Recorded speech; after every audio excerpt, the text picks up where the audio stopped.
Alright, so can anyone hear me what I'm saying? I accidentally had it set to private for some reason. Everyone is just dropping off like flies.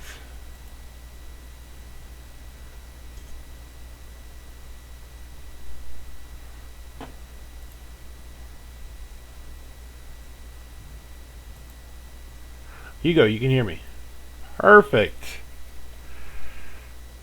Alright, time to send this link out.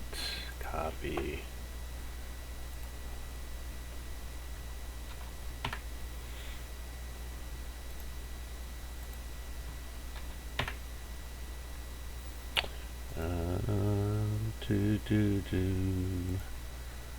Let's see.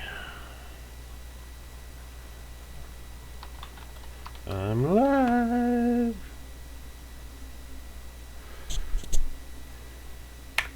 Yeah, I think you're hitting it. You're seeing the static from the keyboard possibly. Let me know if there's some static that comes into play when I start playing the game. Let me check my OBS settings. Perfect. All right, guys. So this is. How is it now? Static.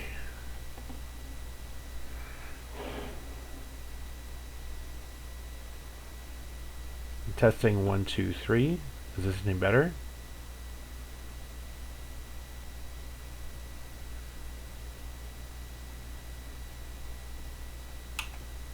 What about now? Can you hear me now?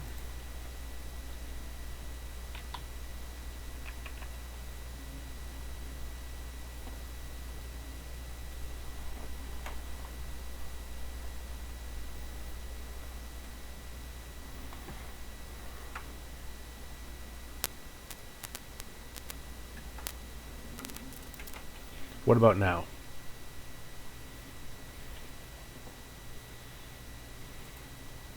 Can you hear me now?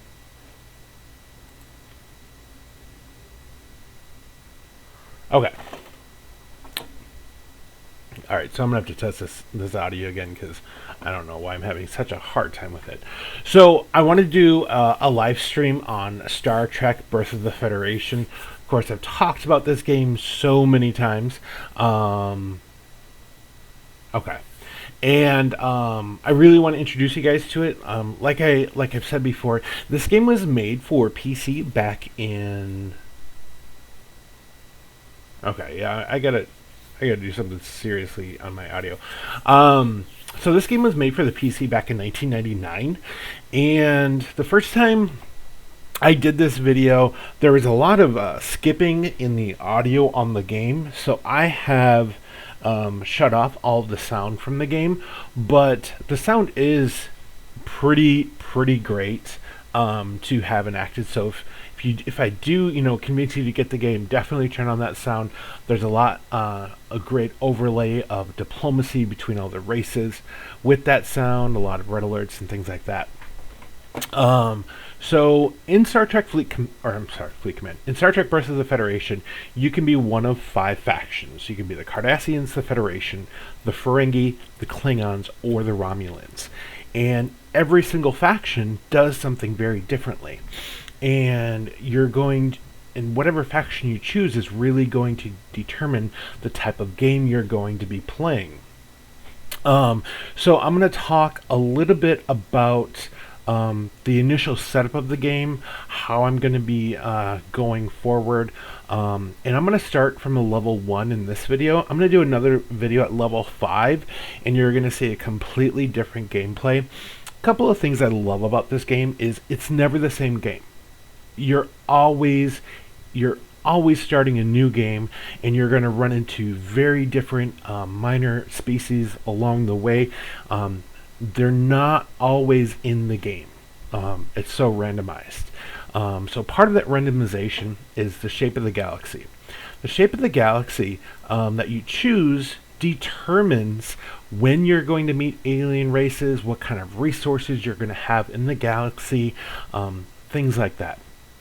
You can also choose the size of the galaxy, so that determines whether or not you're going to have a shorter or longer game. You can choose your victory conditions if you want galaxy domination, or if you want to run a vendetta. You can choose the difficulty, how many minor races you're going to come across, and then of course you can put in random events. I hate random events with a passion, because the Borg invade, and then the crystalline entity invades, and when they get to a system, they completely ruin it. So let's say, like, you have a star system that can support 400 million people. Well, when they run through it and you can't kill them in time, then that system is forever changed and can only support 200 million. So it really sucks. So in this one, of course, I'm going to choose to be the United Federation of Planets. And as you can see here, it gives you a little bio. But basically about the United Federation of Planets is they're going to be known for the diplomacy, and their ships are going to be pretty solid. They probably have some of the strongest shielded ships, and their weapons are definitely above average. They're not as good as the Klingons or the Cardassians, but definitely better than the Romulans and the Ferengi. So I'm going to go ahead and select that here. Alright, so first thing I always do when I'm playing a game all by myself, I always make sure I get somewhere in the middle. Because if you end up over here, you're going to have to build lots of shipyards and outposts to make it all the way over here.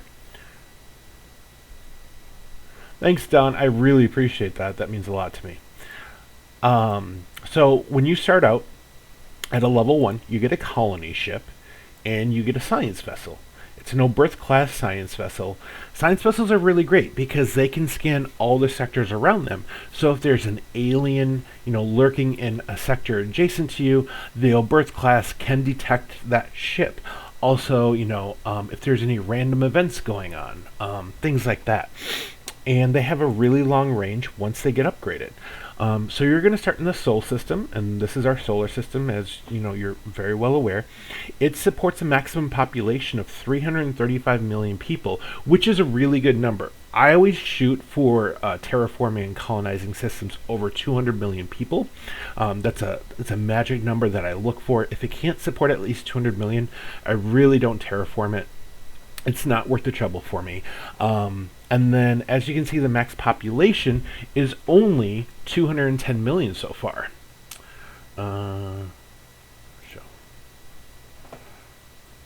And so, sorry, I'm trying to read. There's all these comments, which is great.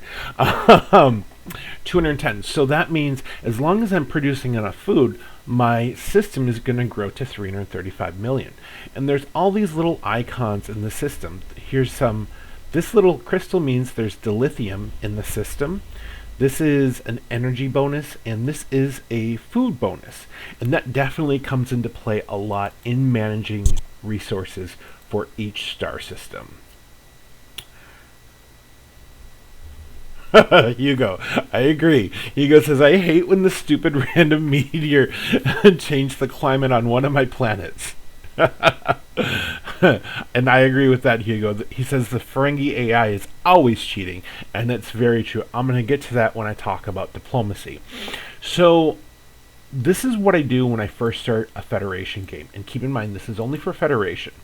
I take those points off because over my food production, I want to make sure it stays in the positive and it stays, above 10. And you'll come to see that as you grow into the game of why I do that specifically. And then my industry, which are my mass replicators, is how fast I can build things. So I'm going to be building more of them because I want to build things faster. My plasma reactors produce the energy I currently have, and you're going to need energy for your subspace scanners, for your dilithium refineries, for your bunker networks to repel alien invasions. Your databanks are going to give you intelligence. This is going to give us Federation security, and you're going to see that come into play with the Obsidian Order and the Tal Shiar. And then, of course, what the Federation is known for is the universities, aka the research, how fast they can develop new weapons, new starships, things like that. So, as you can see, we have a dilithium refinery online and a Starfleet shipyard. So, first thing I'm going to do is I'm going to buy another Oberth class science vessel to start scouting as quickly as possible. And I only know this by heart of what is the exact number I need to build for this population. And I'm going to go over here. This is a research icon, and I'm going to allocate all of our current research points, which is 60 right now, to the propulsion, because I want to extend the ship range of my science vessels currently. But you can see in the object database, you can get the Genesis Research Lab, as we know from Star Trek 2, the subatomic simulators, which are great. It gives every colony additional research points. So Hugo says, did you know that when you are able to produce double the food you need, your population gets a growth bonus? That's true, but by the time I get the growth bonus, I don't really need it because it's maxed. And so here's development, food, energy, defense, and ships. And one thing which is really cool is you can go into the kind of descriptions if you like to geek out about Star Trek stuff and read kind of like the bio of the communication grid, or Utopia Planitia. But the big thing is going to be the ships. And if you're starting at level 1 instead of level 5, you're definitely going to be investing a lot of time into the research because you have to develop better and better ships. The first ship we're going to be going for is the Maranda class Escort, which is designed as a destroyer. Usually the first type of defensive ships in the game, they have good shieldings and good weapons. And when you develop them into the destroyer type 2, they definitely become a lot faster. Eventually, you'll culminate all your research into the Defiant class warship. And this is the everything in the game to get this kind of ship. It moves so fast, it's so heavily shielded and so heavily armed. But we have the heavy cruisers, which are the Galaxy X class ships. One of my favorite ships in the game is going to be the Heavy Destroyer, which is a Constellation class vessel. It moves very fast, and it is heavily armed with quantum torpedoes.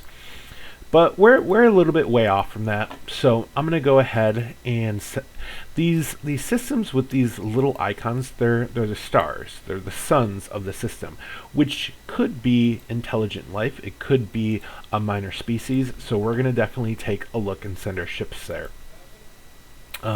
Once we do meet alien races, we will see them show up in the diplomacy screen. Over here, we do have internal security screens that will give us a lot more information once security issues do arise. And it's a turn-based game, so you make all your moves and then you definitely select your turn, and it has live action battles. And Don says, I did not know this game existed. Is it on computer online? It's actually only computer, so it was made, I believe, for Windows 98. And I have been playing it through the years, and I finally got it configured to work on Windows 10. I had a laptop that was I was using it for, had Windows 7, and Windows 7 is backwards compatible, so it ran every Star Trek game I had really well. But once my Windows 7 laptop died, I had to get this configured for Windows 10. And Hugo says, the beginner Oberth class tier 1 is terrible. I tried everything. It does not hit much. And when it does, you don't deal much damage. Rather use RAM and hope the game does not crash. Which is very true. There is a bug in the game for some combat that if you try to do a manual combat, the game will crash and you will have to go back into the game. And that's a good point Hugo brings up, is this game was put out by Micropose. Micropose went bankrupt about 2 months after it. So there's a huge underground network of gamers that decided to create support for this game. And they run this massive website. They develop Star Trek Supremacy, which is also known as Birth of the Federation 2. They're still working on it, still working out. There's a lot of bugs still in the game, but it's a great basis. But yes, so this is a computer game. You can buy it on Amazon. It's still going for about $40 just because it has such a huge following to it. So I'm going to go ahead and select the turn there. So no alien races. Ooh, this is a good one. So 105, 60, 80, we're over 200 million. So this is going to be a colony site because I see a nice 50% food bonus on that planet. And Lauren, volcanic planets. Or volcanic planets. They are not good to colonize. So I'm going to send the colony ship over to the Moab system and move our scouts there. But Hugo, you do know the Oberth class is not a warship. It is not meant for battle, because he says it is horrible. It is great for exploring and getting the heck out as soon as possible. Do not try to fight with Oberth class ships. I have put together a fleet of 9 of them, and they do okay, but they are not meant for battle. Definitely not. Alright, so we're not running into too much here. So the first thing I'm going to do here is for orders on the colony ship, I'm going to select terraform, and we're going to start terraforming this jungle class planet in the Moab system. And as you can see, our system is starting to grow, and I'm going to put 4 databanks on the build list there. Alright, so one other thing is you see these green, yellow, and red grid lines. The green grid lines is what a starship that let me actually just show you guys this, because this will make it a lot easier if I actually show. And I know which one is going to be. Okay, there's the command cruiser. So the command cruiser has a galaxy range and galaxy speed of short 1. So green is short. So anywhere within the green field, any ship with a short range can follow. And then medium is yellow and long is red. The Oberth class is red, so I can definitely go up pretty far with my Oberth class vessels.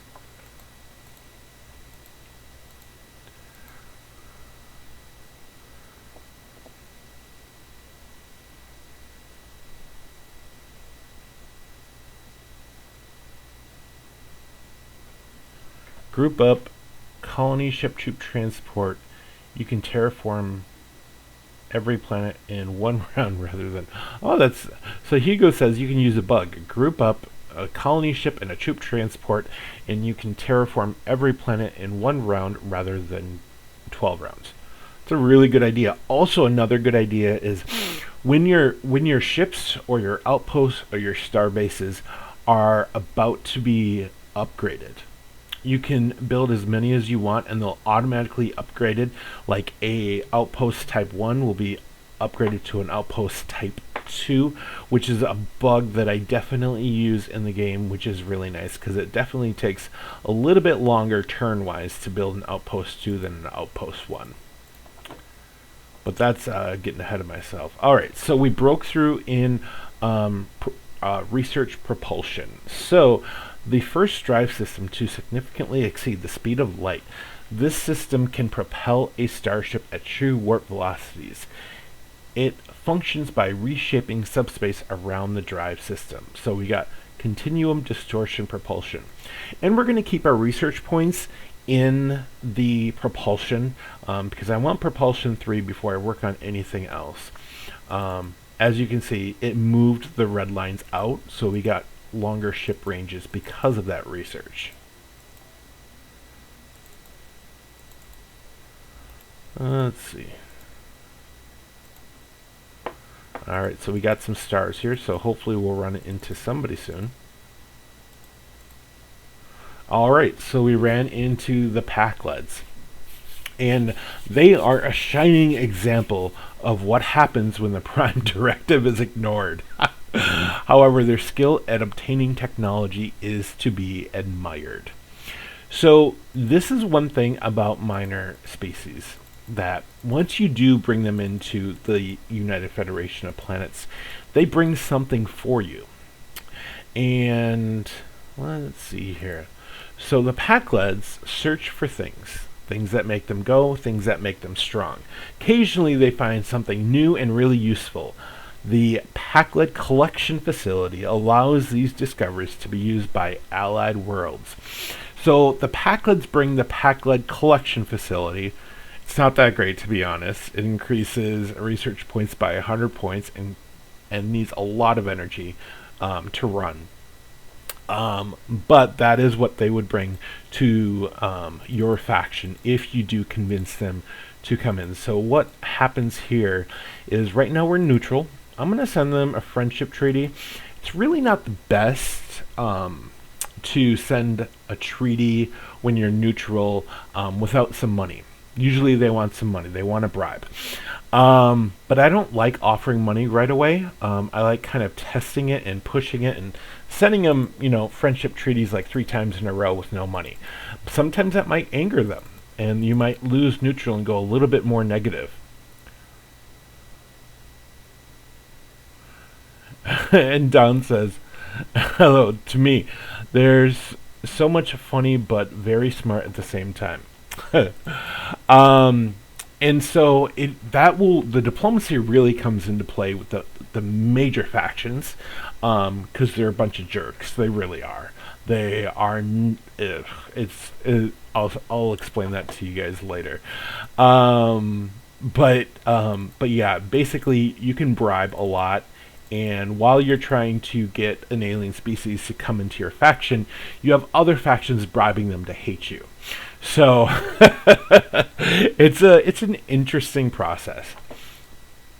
Okay.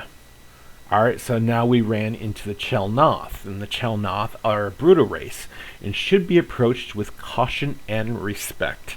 So the Chelnoth, they're not crazy about the Federation. Let's see. Yeah, it's icy at best. And let's see. I believe they bring in weapons research. Hugo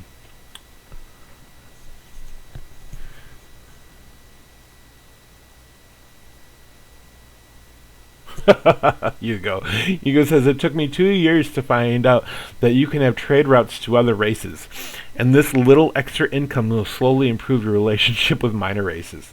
Exactly. I was actually going to get to that.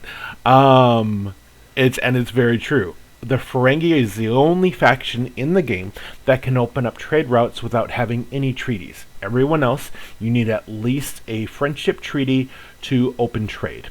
And your trade routes are determined by the population of your colonies. So for the Federation, I believe you need 148 million people to support a trade route. So the Sol system will have 2 trade routes that it can send out. And that builds the favor with the minor races that's attached to the other side of that trade route. A couple of things about minor races is some of them develop starships. And with that, they develop shipyards. So if you become, let me show you this, you become affiliated with someone like the Packleds, who have a shipyard and starships, because they don't know where they're going. They just fly all over the place, and they try to blow up everyone and get blown up themselves. They're a little crazy, but you can use their shipyard to extend the range of your own shipyards, which is really cool, and why you want to form affiliations, which is why I target them very quickly in the game. If I come across them early, is because I really want access to their shipyard. Hugo, I do, but Chelnoth are far from my priority list. I'm hoping to run into the Vulcans or the Trill. Those are my two preferred. I really need that research boost that they do. And so at this point, you could colonize the system if you want, but we're going to terraform the next planet. It's going to take a while to terraform all 4 planets, but it's just a gameplay thing. Alright, so let's see what happened here. We proposed to the Packleds. And they did not like that. No, we don't want to be your friends. Okay. But we insist, please. Let's change our tone. We believe that time has come to affirm a treaty of peace. Will you accept? They're going to probably say, no, leave us alone. And then I'll have to offer them some money. Let's see. Systems. Mass replicators still. Let's put a colony ship in here too.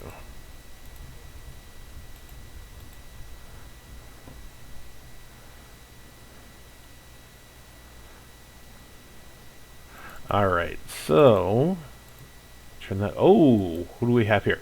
Oh, nice. So this is going to be a very good one to have.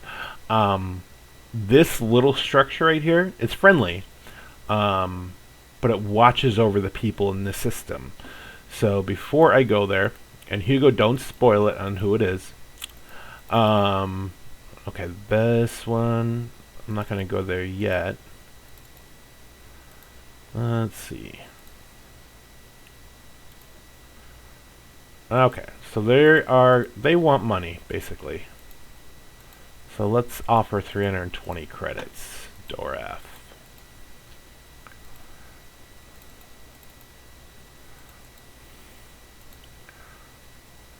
Alright, so as you can see, we just grew enough to have another trade route, and that is at 295 million.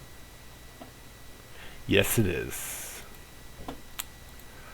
Alright, so I'm going to do a little fight. I'm just going to show you. So, basically, anyone who tries to do anything against this thing will ultimately fail. So I'm going to open group hailing frequencies.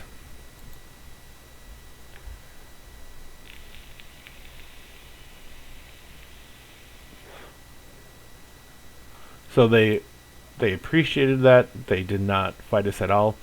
And this is the Edo. The Edo enjoy an idyllic existence, but their legal system is a high price to pay for their bliss. So the Edo are, in the Rubicon system, they are one of the best races to get. They have a structure that you build that increases the morale for every system by 1 point, which is really great. But more importantly, they have this little structure in orbit for defense.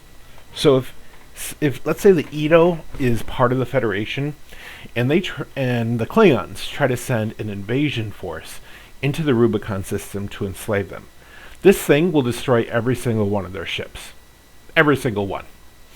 And even if you have an outpost, and somebody tries to attack the outpost, I've even had games where it will defend you if this is part of your faction. So we are definitely going to be talking with them because they're receptive to us, which is really good, which means we can get a free friendship treaty from them.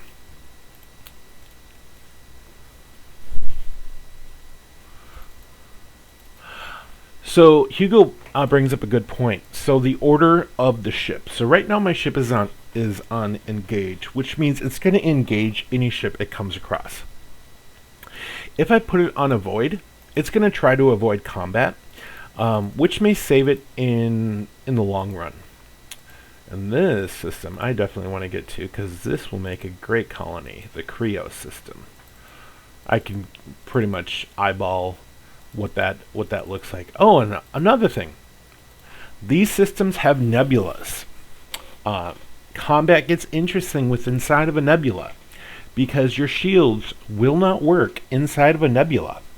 So, that means hopefully you have a very thick hull. The big cheat on this one is when you send cloak ships in here, because the Romulans and the Klingons have certain ships that can cloak, and the Uridian minor race has cloakable ships. But if you're fighting in here and you're cloaked, you get a full free turn firing on an enemy with no shields on it, which is pretty cool. There are some some things that happen in space you definitely want to avoid. I don't see any of them yet, but like a radio pulsar will throw off your sensor readings. A neutron star will damage or blow up your ships if you try to go in there. Okay, let's see how Sol is doing. We're still building the replicator, still terraforming that colony. So let's see here. And the nice thing is you can go to systems and you're going to have a full list for easy management of, did you miss something? What is each system doing for easy management? All right, so the pack leads are being very difficult and want more money.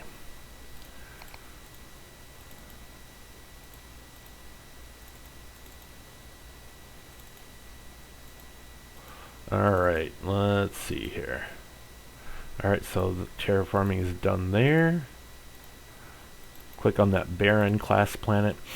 And that's another thing, that planet type in a system actually is very important, because there are certain things that can be built with only certain planets. Such as this barren planet can build, oh good lord, it's testing my knowledge here now. Wind turbines. Wind turbines, they don't need anything, they just produce 50 energy, which is really great. And then there is, let's go over here to energy, wind turbines, and then the charge collectors. They need to be on Arctic worlds, and they produce 100 energy.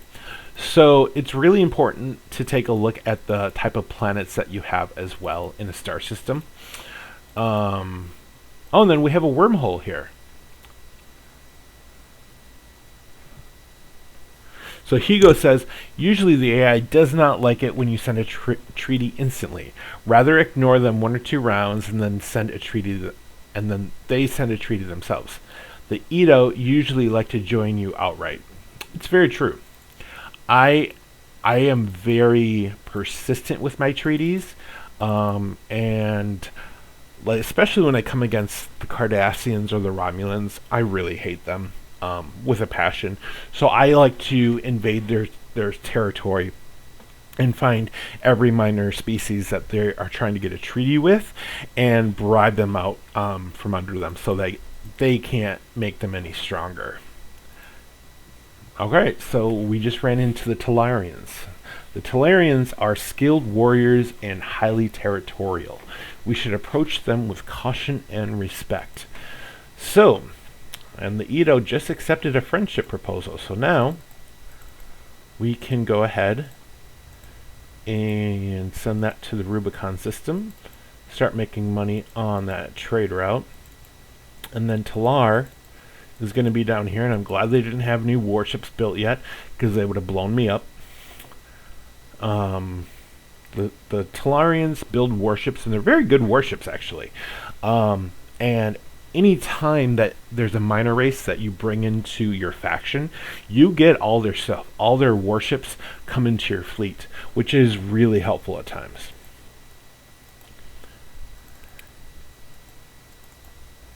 Alright, let's see here.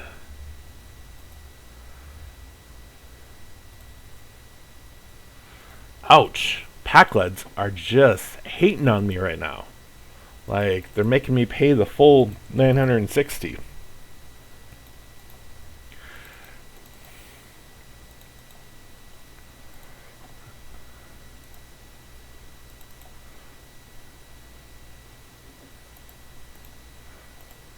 Okay.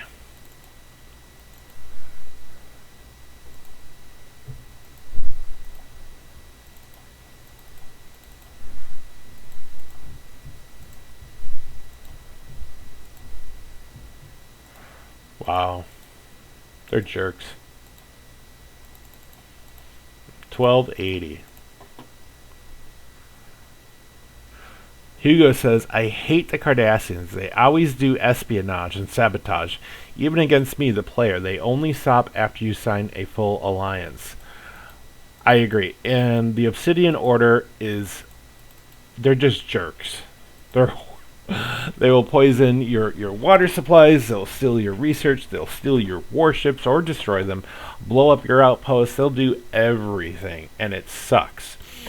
Which is kind of why you really want to get the Beta Zeds as quickly as possible. They will increase your internal security by 50%, as long as you manage it well, making it almost impossible for anyone to do espionage against you.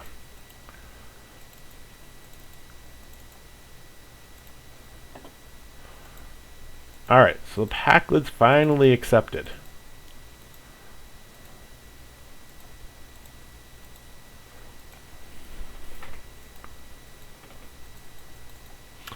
Alright, and our research got done. So now our medium warp ships can make it out a little bit further now. And hopefully find some better colony sites. And I'm going to show you guys what happens with a wormhole.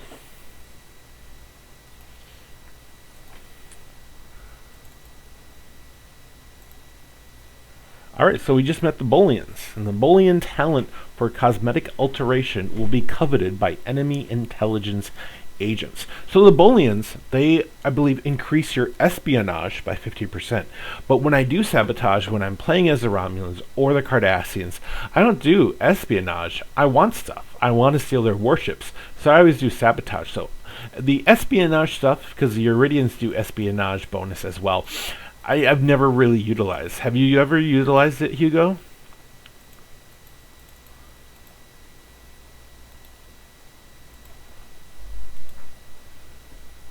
And speaking of which, there are the Iridians. So the Iridians, I always try to go for them for a very specific reason, because they build scout ships, but the scout ships can cloak, and they are the, if you are the Federation, they are the only ships you'll ever get your hands on that can cloak, unless you get your intelligence high enough to be able to steal Romulan or Klingon ships.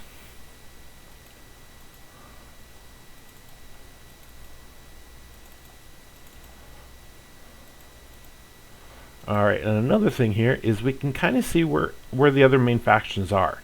So they haven't met any of the races that we have met, so there's a good chance that they are far away from us right now.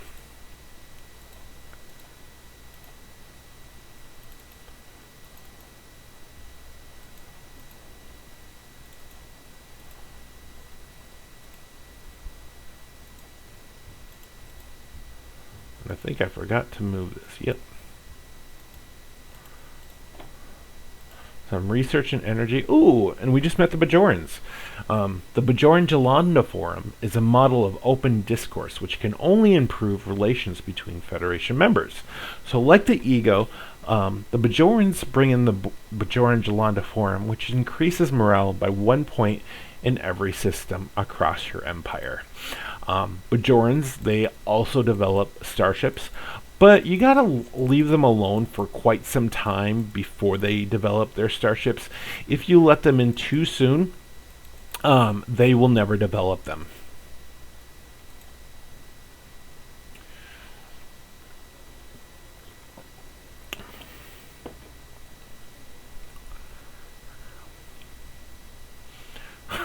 Hugo says the Bajorans have the most ugly ships in the game.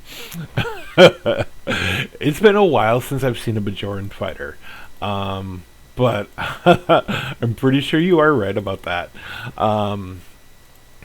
Let's see, I'm hoping to show you guys some combat here pretty soon. Let's see, how are we doing on that? That's good.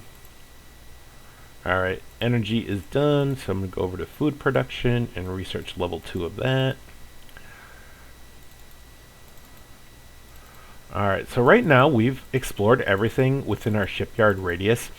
So this is the reason I opened up to the Packlets, because the Packlets are going to help me move out a little bit further with an affiliation treaty.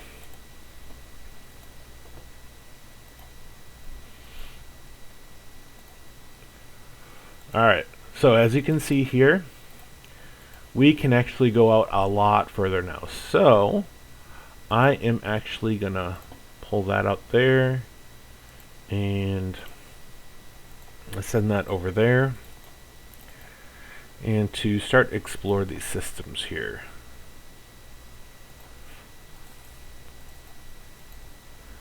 Alright, now we're going to colonize the Moab system.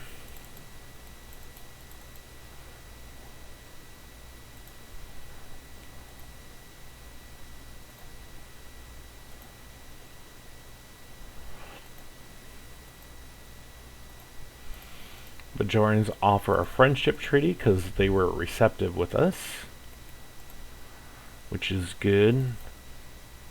First thing I always do is 2 mass replicators, because we already have 2 automated farms in the Moab system. You're going to really need those mass replicators to really get things going, so always build 2 right away. Alright, now we have another colony ship coming up off the production line, and I'm trying to figure out where we are going to send this one.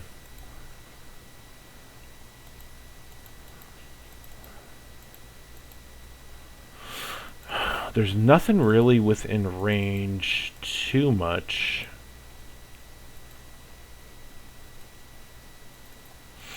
Really want to get... Because what I can do is I can do an affiliation with the Uridians here, to if there's anything down there. But I am... Oof. Yeah, I'm not sure where we're going to send it.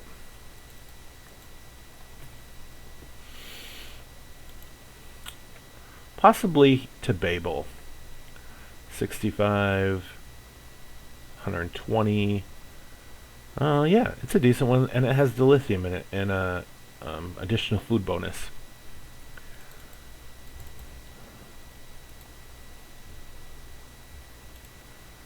Alright. So now, hopefully something interesting starts to happen, because right now, this is kind of the more boring area. I'm going to show you guys another game. I'm going to save this one, do that, and I'm just going to go into, let's see, load.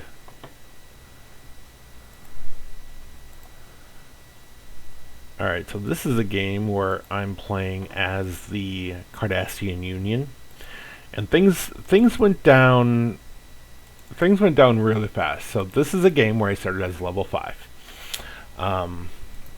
And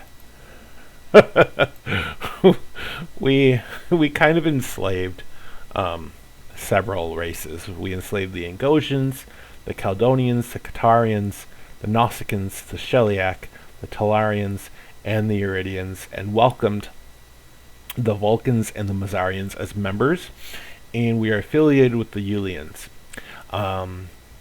So in the beginning of the game, the Cardassian Union and its people they have no ethical dilemma with enslaving another race. So we went crazy. The game started off with us. Well, as you can see here, the Ferengi Alliance is no more. The Ferengi Alliance has crumbled in this galaxy and is now part of the Cardassian Union. Ferenginar, this whole area was the Ferengi Alliance. We captured the entire Ferengi Alliance from them, one system at a time, and wiped them out because we had an affiliation, or no, a friendship treaty with the Romulan Empire. And the Klingons had declared war against them. They asked us to help them, so we did. Then the Klingons became allied with the Ferengi, and the Ferengi thought they were going to be pretty smart and tried to use their shipyards to let the Klingons have a reach into Cardassian territory. And we were like, nope, that's not going to happen. And so we just wiped out the Ferengi.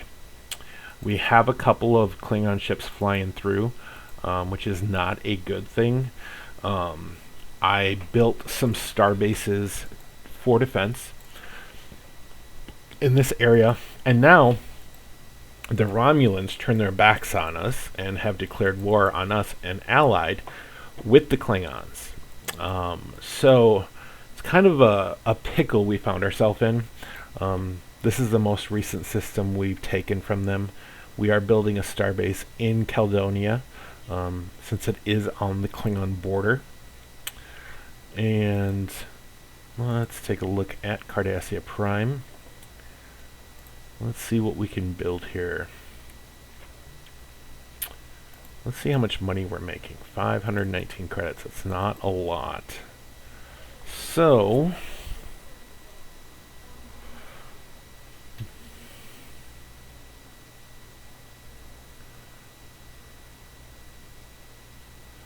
what do you mean by the intercept function? Here you go. So I think I'm going to build a Galore class warship. No, actually, that's what we're doing. Is we're building more machining guilds to increase the production.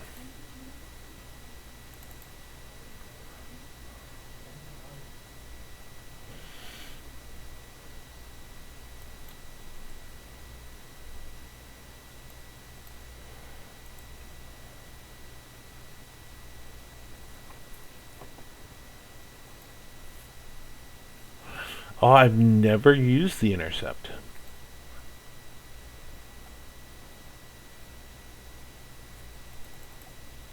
Let's build a couple of cruisers there. In Delos, we're going to let earn some currency. And then Tarad. Let me see if I can show you guys some combat here. Alright, let's go and bomb this Klingon outpost. And as you guys can see here, this looks like a...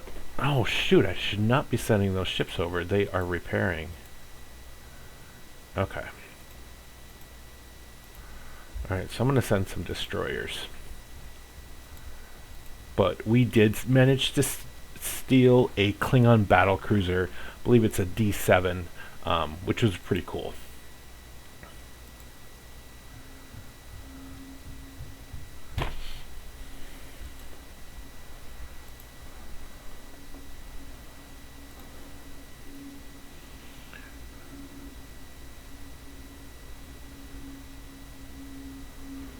All right.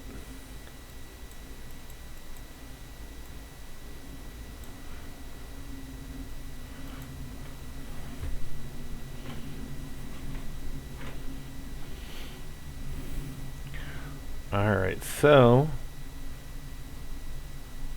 looks like this ship did take some shield damage, but that'll instantly regenerate after the turn. And they are raiding the Sheliak system. So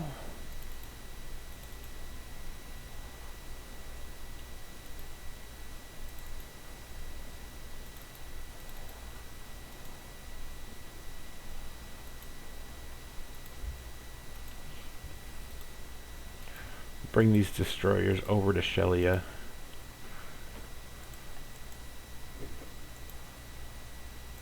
And that scout ship.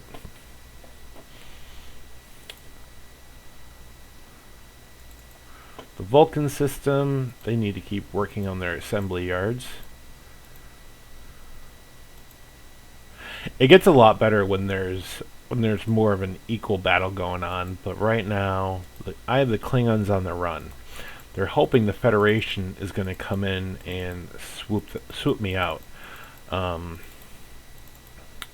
now the Klingons, the Federation is at war with the Romulans, and the Klingons, Federation, and Romulans are at war with me.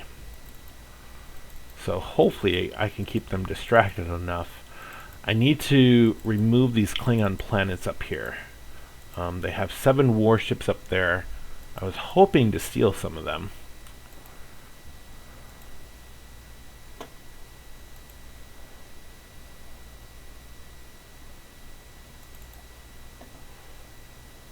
Clavdia.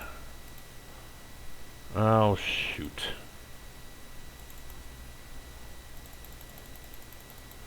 I'm running out of money. There we go.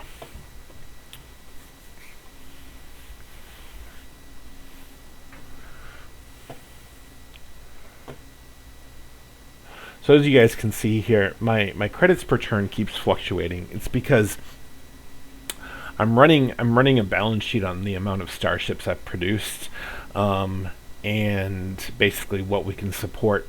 And because we need a wide area of territory to defend, and then of course to attack, we need a huge fleet, and we have a huge fleet, but it's costing us a lot of money. As you can tell, we have a military, the largest military in the game. The Klingons' military is severely reduced, as is the Romulans. The Federation does have a large military as well, which I'm sure we're going to come up against. I want to take these ships out. I've been holding off because I have, let's see here. So I have 75% of my intel targeting the Klingons for sabotage, for military sabotage, to hopefully steal their warships from them.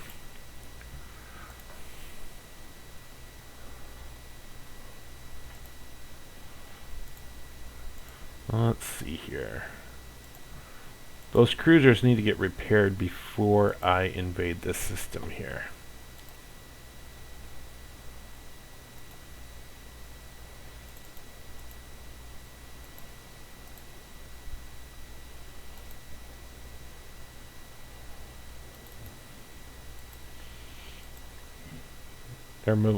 They're moving off to probably the Deo system because they're probably checking out what happened there.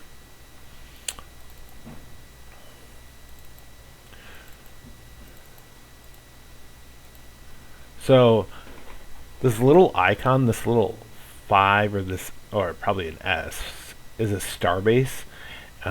We have these ones are outposts, not nearly as strong. The starbase is basically a Deep Space Nine, and it has massive amount of defenses on it. So I have erected starbases all along our border with the Romulans and the Klingons, just in case they try to come through. We'll have some defenses there.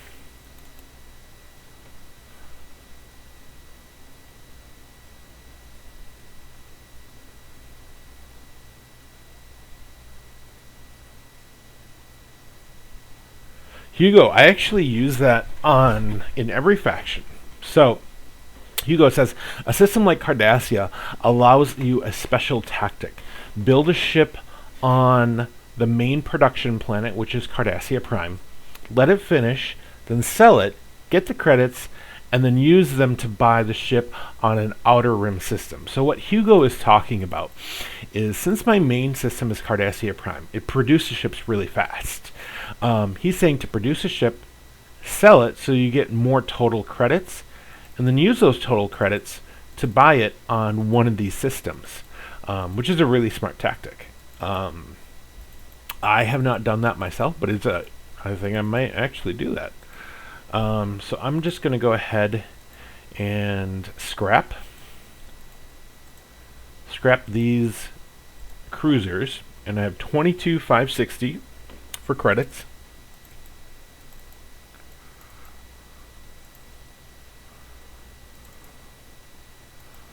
Let's see. Okay, good. I have enough food in Ngoja now because they were going hungry for a minute.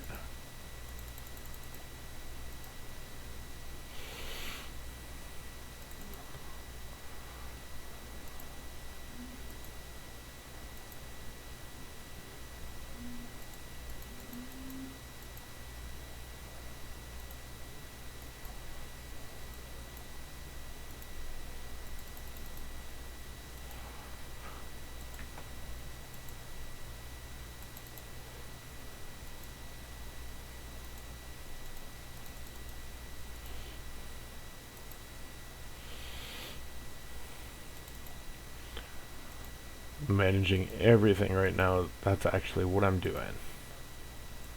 Got to keep people working, and that's ultimately what I'm doing. Otherwise people will starve. Okay. Alright, so the Obsidian Order can employ some mercenaries to attack Klingon military operations. Which mercenaries should we expend on this operation? Federation. So we're going to blame the Federation for an act of sabotage in the Klingon Empire. So the Klingon Empire is going to think the Federation did it. Alright, Caldonia system empty. Let's see.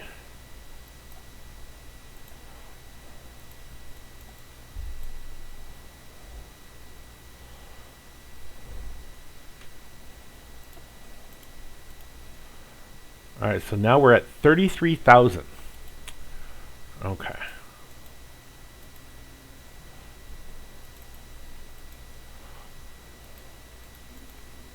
Alright, we're moving our troop transports out of the Caledonian system because we have a massive fleet inbound. Actually, it doesn't look like it's massive. It looks like that one is. Yeah, that's pretty massive. And actually, let's see.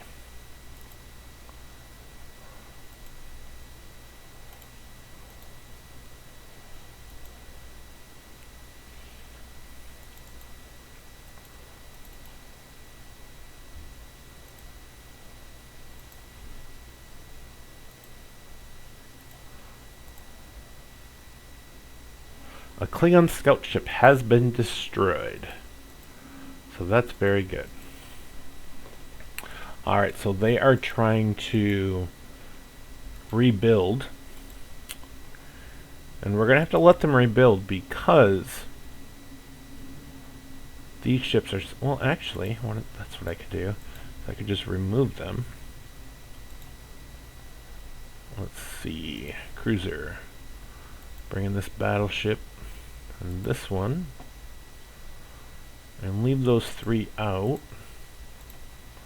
And show you guys a large battle.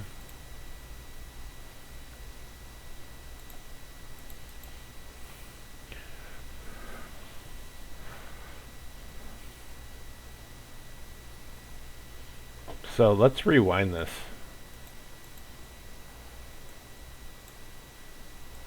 Actually, I don't think I can.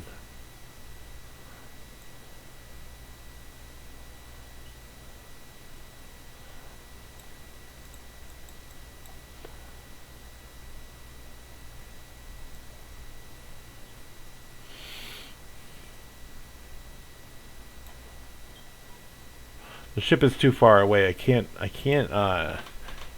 get a close-up on that ship. We'll do that to Federation again. Alright, so now we are going to fight the Klingons.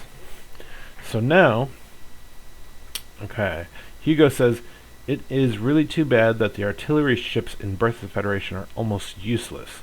Almost no defense, easy to destroy, and they are so slow. And the shot range does not help either. I want by Nebula Flee. So, here we go. We've got a massive fleet against a massive fleet.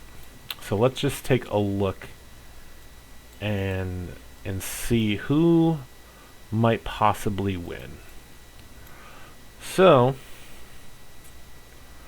the Klingons have 11 fast attack ships and 1 strike, and 2 very lightly armed troop transports.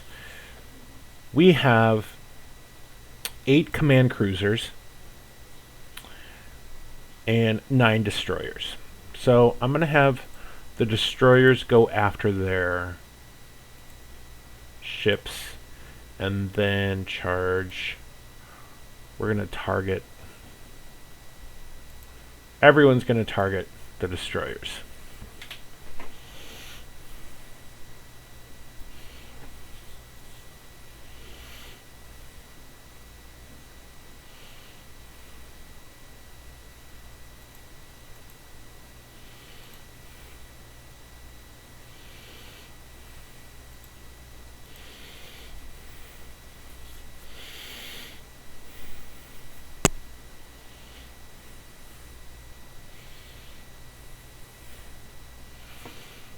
So we got our butts handed to us because I didn't even see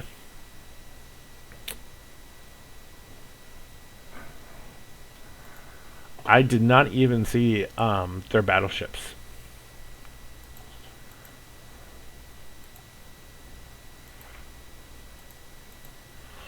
Alright, so I'm going to show you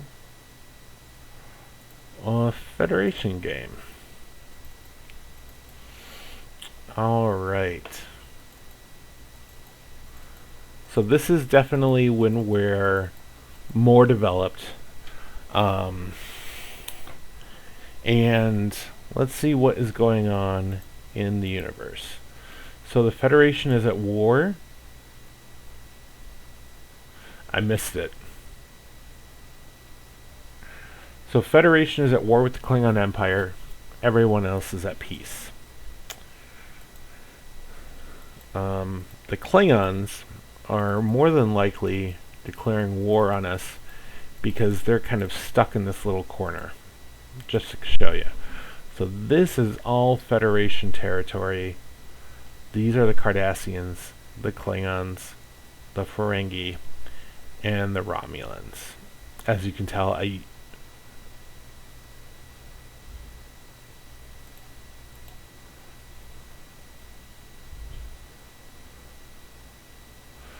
So I have 4 heavy destroyers flying through Klingon territory, basically just taking everything out. These are those ships I was telling you about, the Constellation. As you can see, they can move 3 spaces per turn. And that's just at the basic level. And let's see here.